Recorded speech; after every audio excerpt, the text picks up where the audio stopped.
रात्रीच्या त्या अथांग अंधारात उमटलेले ते डिजिटल शब्द दोन्ही बाजूला एक वेगळीच अस्वस्थता सोडून गेले होते.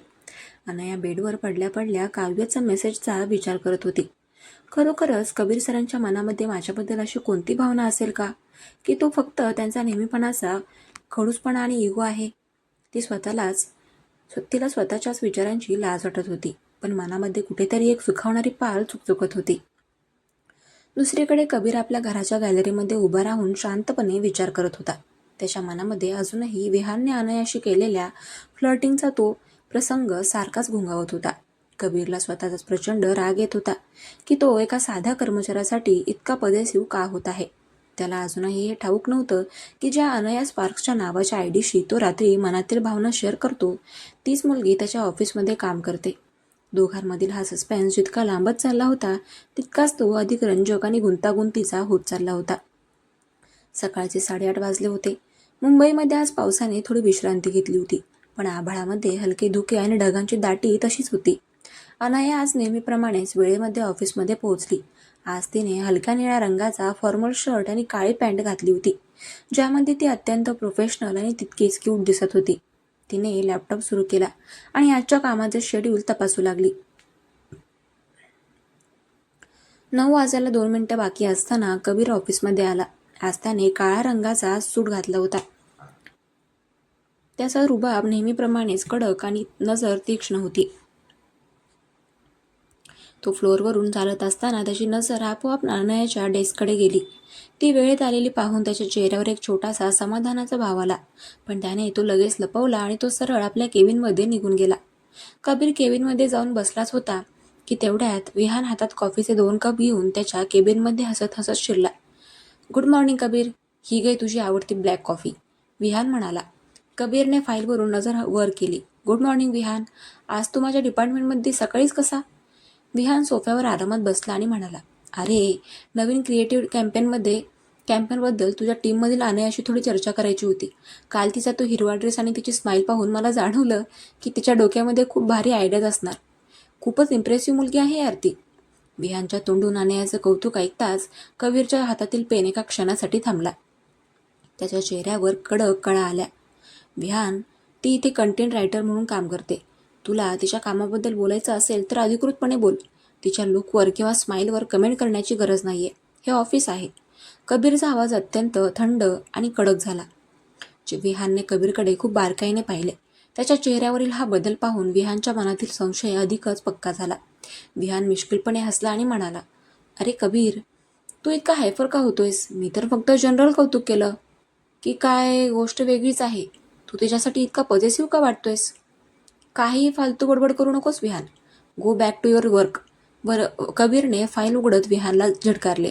विहान तिथून हसत हसत बाहेर पडला, पण जाता जाता त्याने मनामध्ये ठरवले की तो अनयाच्या आणखी जवळ जाण्याचा प्रयत्न करणार, जेणेकरून कबीरच्या मनामध्ये नक्की काय चाललं आहे हे समोर येईल. दुपारची वेळ झाली. ऑफिसमध्ये लंच ब्रेक सुरू झाला होता. अनया आणि तिची मैत्रीण रिया कॅफेटेरियामध्ये जाण्यासाठी निघाल्या. तेवढ्यात विहान त्यांच्यासमोर आला. हाय अनया. हाय रिया. काय मग, लंचसाठी जाताय का? मी पण येऊ शकतो का तुमच्यासोबत? विहानने अत्यंत हसमुख स्वरामध्ये विचारले. हो सर, नक्कीच. चला ना, रिया उत्साहाने म्हणाली. अनयाने सुद्धा हसून होकार दिला. तिघे सुद्धा कॅफेटेरियामध्ये जाऊन बसले आणि जेवताना गप्पा मारू लागले. विहान आपल्या विनोदी स्वभावाने अनयाला खूप हसवत होता. अनया खळखळून हसत होती. तिची ती निरागस स्माईल पाहून विहानही तिच्याकडे पाहत राहिला. नेमकं त्याच वेळीच कबीर काही फाईल्स घेऊन तिथून जात होता. त्याची नजर कॅफेटेरियाच्या काचेतून आतमध्ये गेली. विहानसोबत अनयाला इतक्या मनापासून हसताना पाहून कबीरच्या हृदयात जणू काही कोणीतरी सुरीच खुपसली. त्याच्या मनामध्ये जेलसीची एक प्रचंड मोठी लाट आली. तो तिथेच थांबला. त्याचा हात फाईलवर घट्ट आवळला गेला. ती माझ्यासोबत असताना नेहमी घाबरलेली किंवा चिडलेली असते आणि विहानसोबत इतकी खळखळून हसते. कबीरच्या मनामध्ये एक वेगळीच अस्वस्थता निर्माण झाली.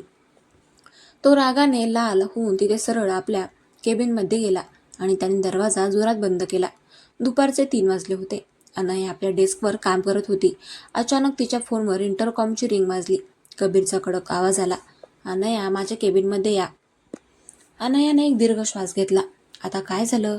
देव जाणे. ती केबिनमध्ये गेली. कबीर खिडकीबाहेर उभा होता. त्याचा पाठीमागचा भाग कडक वाटत होता. बसा, कबीरने मागे न वळताच सांगितले. अनया खुर्चीवर बसली. कबीर मागे वळला. त्याचा चेहरा अत्यंत गंभीर आणि डोळे रागीट होते. अनया, मला तुम्हाला एक गोष्ट स्पष्ट सांगायची आहे की हे एक प्रोफेशनल ऑफिस आहे. इथे लंच ब्रेकच्या नावाखाली तासनतास गप्पा मारणं आणि मोठ्यानं हसणं ऑफिसच्या शिस्तीमध्ये बसत नाही. तुम्ही इथे काम करायला येता, मनोरंजनासाठी नाही. तुमच्या या अशा वागण्यामुळे बाकीच्या कर्मचाऱ्यांवर चुकीचा परिणाम होतो. कबीरचे हे शब्द ऐकून अनयाचा चेहरा पडला. तिच्या डोळ्यांमध्ये अपमानाचे भाव आले.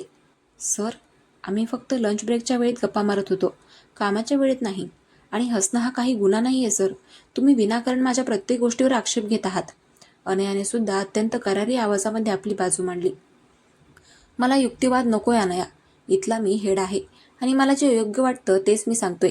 यापुढे ऑफिसच्या आवारात मला हा पोरकटपणा नकोय, विशेषतः विहानसोबत.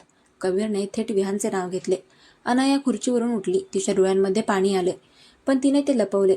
ठीक आहे सर, यापुढे मी कधीच ऑफिसमध्ये हसणार नाही. आनंदी राहणं जर इथे गुन्हा असेल तर मी तो गुन्हा कधीच करणार नाही. Thank you sir. ती अत्यंत चिडून आणि दुखावलेल्या मनाने केबिन बाहेर निघून गेली. कबीर तिच्या जाण्याकडे पाहतच राहिला. तिचे ते दुखावलेले शब्द त्याच्या कामामध्ये घुमू लागले. मी हे काय केलं? मी तिच्यावर विनाकारण ओरडलो. मला विहानचा राग तिच्यावर काढायचा नव्हता. कबीरने आपल्या हाताने कपाळ धरले. त्याला स्वतःचाच प्रचंड तिरस्कार वाटू लागला. त्याचे अंतर्मन त्याला सांगत होते की तो तिच्या प्रेमात पडत चालला आहे, पण त्याचे बाह्य रूप ते मान्य करायला तयार नव्हते. संध्याकाळचे 5:30 वाजले होते. ऑफिस सुटायची वेळ झाली होती. बाहेर अचानक मुसळधार पाऊस सुरू झाला होता. अगदी ढग फुटावे तसा पाऊस कोसळत होता. सर्व कर्मचारी ऑफिसमध्येच थांबले होते, कारण बाहेर पडणं अशक्य होतं. अनया खूप अस्वस्थ होती. तिला कबीरचा चेहराही पाहायचा नव्हता. ती आपली बॅग घेऊन तशीच पावसामध्ये बाहेर पडली. अरे अनया, एवढ्या पावसात कुठे जातेस? थांब, रियाने मागून ओरडून सांगितले. पण अनयाने ऐकले सुद्धा नाही. ती ऑफिसच्या बिल्डिंग बाहेर आली. पाऊस इतका जोरात होता की एका सेकंदात तीच पूर्णपणे भिजली.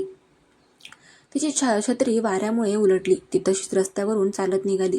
तिच्या डोळ्यांमधून अश्रू पावसाच्या पाण्यामध्ये मिसळून जात होते. कबीर आपल्या केबिनमध्ये बाहेर आला आणि त्याने रियाला विचारले, अनया कुठे आहे? सर, ती खूप चिडून एवढ्या मुसळधार पावसामध्ये बाहेर निघून गेली. छत्री पण नीट चालत नाहीये तिची, रिया काळजीने म्हणाली. हे ऐकताच कबीरचे काळीच अस्वस्थ झाले. तो कशाचाही विचार न करता आपला कोट बाजूला ठेवून धावतच लिफ्टच्या दिशेने गेला. तो बिल्डिंग बाहेर आला. बाहेर पाण्याचा पूर आला होता. कबीरने आपली कार काढली आणि तो रस्त्यांवरून अनयाचा शोध घेऊ लागला. काही अंतरावर त्याला एक मुलगी भिजत डोके खाली करून चालताना दिसली आणि ती अनयाच होती. कबीरने तिच्या शेजारी कार थांबवली आणि काच खाली करून ओरडला, अनया, कारमध्ये बसा. वेडेपणा करू नका. खूप जोरात पाऊस आहे. अनयाने मागे वळून पाहिले. कबीरला पाहून तिचा राग आणखीनच वाढला. मला तुमच्या कारमध्ये बसायचं नाहीये सर. मी माझी काळजी घेऊ शकते. तुम्ही तुमच्या ऑफिसची शिस्त सांभाळा. माझी काळजी करू नका, ती ओरडून म्हणाली आणि पुढे चालू लागली. कबीरने कार बाजूला लावली आणि तो स्वतः पावसात बाहेर पडला. एका सेकंदात त्याचा महागडा शर्ट आणि केस पूर्णपणे भिजले. तो धावत गेला आणि त्याने अनयाचा हात घट्ट धरला. अनया, बस झाला आता. कारमध्ये बसा, मी सांगतोय ना. कबीरचा आवाज कडक होता, पण त्यामध्ये एक वेगळीच काळजी आणि अधिकार होता. अनयाने आपला हात सोडवण्याचा प्रयत्न केला. सोडा माझा हात. का त्रास देताय मला? ऑफिसमध्ये ओरडलात, बाहेर आल्यावर पण शांतता देऊ शकत नाही का तुम्ही? ती रडू लागली. कबीरने तिच्या डोळ्यांमध्ये पाहिले. पावसाच्या पाण्यामुळे तिचं काजळ थोडं पसरलं होतं. तिचे ओले केस तिच्या गालावर चिकटले होते. ती अत्यंत निरागस आणि सुंदर दिसत होती. कबीरचा राग एका क्षणामध्ये विरघळून गेला. सॉरी अनया, प्लीज कारमध्ये बसा. आपण आजारी पडाल. कबीर अत्यंत मऊ हळव्या आवाजामध्ये म्हणाला. कबीर सरांच्या तोंडातून सॉरी हा शब्द ऐकून अनया पूर्णपणे थक्क झाली. तिने चकित होऊन त्यांच्याकडे पाहिले. कबीरने तिचा हात धरून तिला हळूच कारच्या सीटवर बसवले आणि तो स्वतः ड्रायव्हिंग सीटवर आला. कारमध्ये एसी सुरू होता, त्यामुळे अनया थंडीने कापू लागली. कबीरने कारच्या मागच्या सीटवरून स्वतःचा एक सुका टॉवेल काढला आणि तिच्याकडे दिला. हे घ्या, आधी केस सुकवून घ्या, तो म्हणाला. अनयाने शांतपणे तो टॉवेल घेतला. कारमध्ये एक अजब शांतता पसरली होती. फक्त बाहेर पडणाऱ्या पावसाचा आवाज येत होता. कार चालवत असताना कबीरने एका रस्त्याच्या कडेला असलेल्या चहाच्या टपरीकडे पाहिले, जिथे कडक आले गवताचा चहा उकळत होता आणि वाफा निघत होत्या. कबीरला अचानक अनयाचे ते कालचे शब्द आठवले. मला टपरीवरचा चहा आणि पाऊस जास्त आवडतो. कबीरने कार तिथेच थांबवली. अनयाने पाहिले. इथे का थांबवली कार? कबीर काहीही न बोलता बाहेर पडला. तो टपरीवर गेला आणि त्याने 2 कडक चहाचे काचेचे ग्लास घेतले. तो कारमध्ये परत आला आणि त्याने एक ग्लास अनयासमोर धरला. हा घ्या, तुमच्या आवडीचा टपरीवरचा चहा. या थंडीमध्ये चांगला वाटेल. कबीर हलकेच हसून म्हणाला. अनयाने त्या चहाच्या ग्लासकडे पाहिले आणि नंतर कबीर सरांकडे पाहिले. तिच्या हृदयामध्ये एक वेगळीच भावना निर्माण झाली. कबीर सर तिच्या आवडीचा विचार करत होते. तिने तो गरम ग्लास घेतला, चहाचा पहिला घोट घेतला आणि आले मसाल्याचा तो स्वाद तिच्या गळ्यातून उतरताच तिला खूप सुकून मिळाला. कबीरने सुद्धा चहाचा घोट घेतला. सर, तुम्ही ऑफिसमध्ये इतके कडक का वागता आणि बाहेर इतके वेगळे का आहात? अनयाने चहाचा कप हातात धरून हळूच विचारले. कबीरने खिडकीबाहेर पाहत एक दीर्घ श्वास घेतला. अनया, आयुष्यामध्ये कधी कधी अशा काही गोष्टी घडतात ज्या आपल्याला स्वतःभोवती एक भिंत उभी करायला भाग पडतात.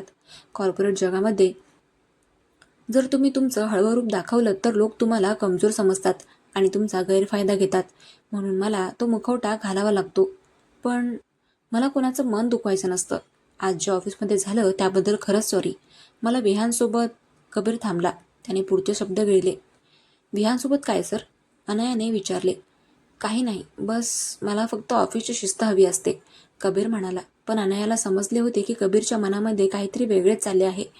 कबीरचा हा हळवा चेहरा पाहून तिचे मन त्याच्याकडे अधिकच आकर्षित होऊ लागले. तिने चहा संपवला आणि कबीरने तिला तिच्या घरापाशी सोडले. रात्री जेव्हा अनया तिच्या खोलीमध्ये आली तेव्हा तिचे कपडे सुकलेले होते, पण तिचे मन मात्र अजूनही त्या चहाच्या टपरीवर आणि कारमधील कबीर सरांच्या संवादामध्ये अडकले होते. कबीर सर खरोखरच खूप रहस्यमय आहेत. त्यांच्या आतमध्ये खूप चांगला माणूस लपला आहे. ती स्वतःशीच हसली. रात्रीचे 11 वाजले होते. अनयाने आपला फोन काढला आणि काव्यच्या मेसेज बॉक्समध्ये गेली. आज तिच्या मनामध्ये कबीरबद्दलच्या भावना पूर्णपणे बदलल्या होत्या आणि तिला ते काव्यशी शेअर करायचं होतं. तिने मेसेज केला. काव्य, आज एक खूप मोठी जादू झाली.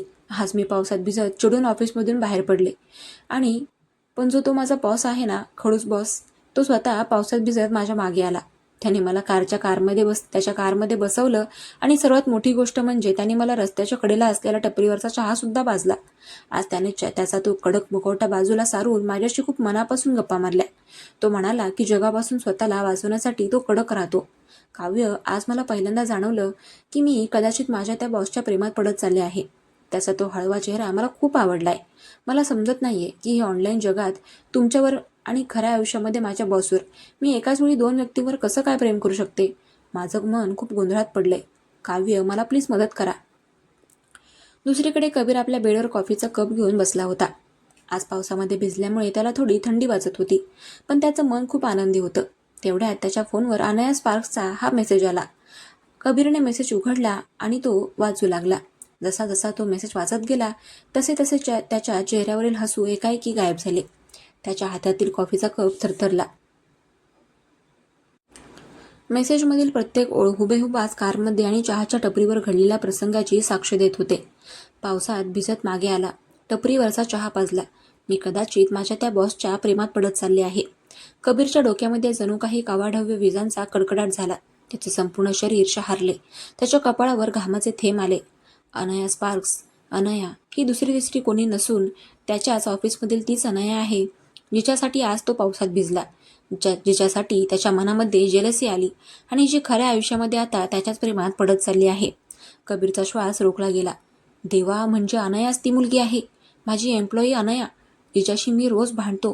तीच माझ्या काव्य या रूपाच्या प्रेमात पडली आहे आणि आता ती खऱ्या आयुष्यात माझ्याही प्रेमात पडत चालली आहे. कबीरला आयुष्यातील सर्वात मोठा आणि थरारक धक्का बसला होता. त्याला जाणवलं की हा सस्पेन्स आता एका अत्यंत धोकादायक आणि रंजक वळणावर आला आहे.